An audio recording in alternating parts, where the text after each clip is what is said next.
दोस्तों, भगवान बुद्ध की ये 3 कहानियाँ आपकी ज़िंदगी बदल देंगी। गौतम बुद्ध के जीवन के कई प्रेरक प्रसंग हैं। गौतम बुद्ध की कहानियाँ हमें सुखी, सफल जीवन जीने के सूत्र बताती हैं।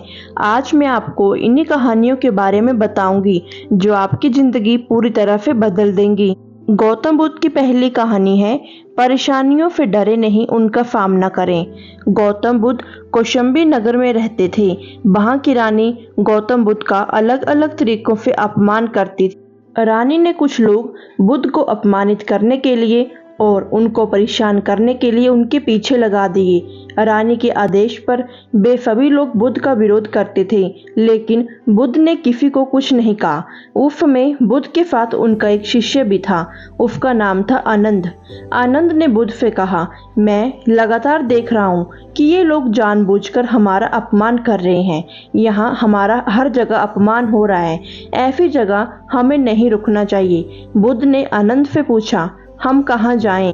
तब आनंद ने कहा, हम किसी और जगह चले जाएंगे, ऐसी जगह जहाँ ऐसे लोग ना हो।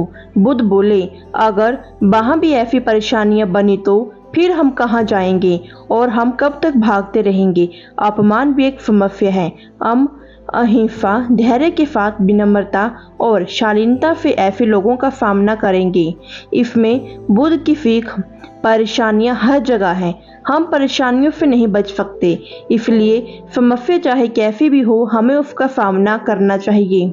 दोस्तों, अब मैं आपको गौतम बुद्ध की दूसरी कहानी के बारे में बताऊंगी। किसी व्यक्ति के लिए पहले से ही कोई राय ना बनाए। गौतम बुद्ध का एक खास शिष्य धम्माराम आश्रम में अपना काम करता था और काम पूरा होने के बाद वो एकांत में चला जाता था। वो किसी से ज्यादा बातचीत भी नहीं करता था। जब धम्माराम एकांत में ज्यादा रहने लगा तो अन्य शिष्यों को लगा कि इसे घमंड हो गया है। शिष्यों ने बुद्ध से धम्माराम की शिकायत करनी शुरू कर दी। एक दिन बुद्ध ने धम्माराम को सभी शिष्यों के सामने पूछा, तुम ऐसा क्यों करते हो? धम्माराम बोला, आपने कहा है कि कुछ दिनों में आप ये संसार छोड़ के चले जाएंगे, तो मैंने ये विचार किया, जब आप चले जाएंगे तो हमारे पास सीखने के लिए क्या रहेगा। इसलिए मैंने ये तय किया कि मैं एकांत और मौन को समझ लूं, ठीक से सीख लूं। ये काम आपके जीते मैं करना चाहता था। अभी बुद्ध ने अन्य शिष्यों से कहा, तुम सभी ने देखा कुछ और समझ कुछ और लिया। तुम्हारी आदत है, तुम दूसरों की बुराई करते हो, इसलिए तुम सभी ने धम्माराम की अच्छी बात को गलत रूप ले लिया। बुद्ध की सीख, हमें किसी व्यक्ति को ठीक से जाने बिना उसके बारे में कोई राय नहीं बनानी चाहिए। दोस्तों, अब मैं आपको भगवान बुद्ध की तीसरी कहानी के बारे में बताऊंगी। अगर कोई अच्छी बात सीखना चाहते हैं तो घमंड छोड़ दो। एक दिन बुद्ध के शिष्य आनंद ने पूछा, आप प्रवचन देते में ऊंचे स्थान पर बैठते हैं और सुनने वाले नीचे बैठते हैं, ऐसा क्यों? बुद्ध ने आनंद से कहा, एक बात बताओ, क्या तुमने कभी झरने से पानी पिया है?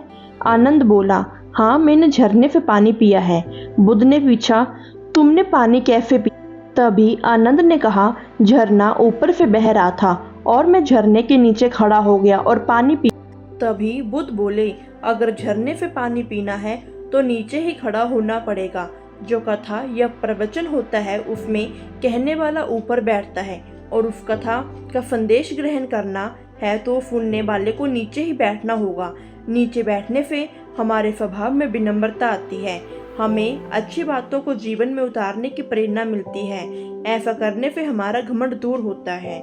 इससे हम ये सीख मिलती है, अगर कोई अच्छी बात सीखना चाहते हैं तो सबसे पहले अहंकार छोड़ देना चाहिए। उसके बाद ही विनम्रता के साथ अच्छी बातों को अपने जीवन में उतारना चाहिए।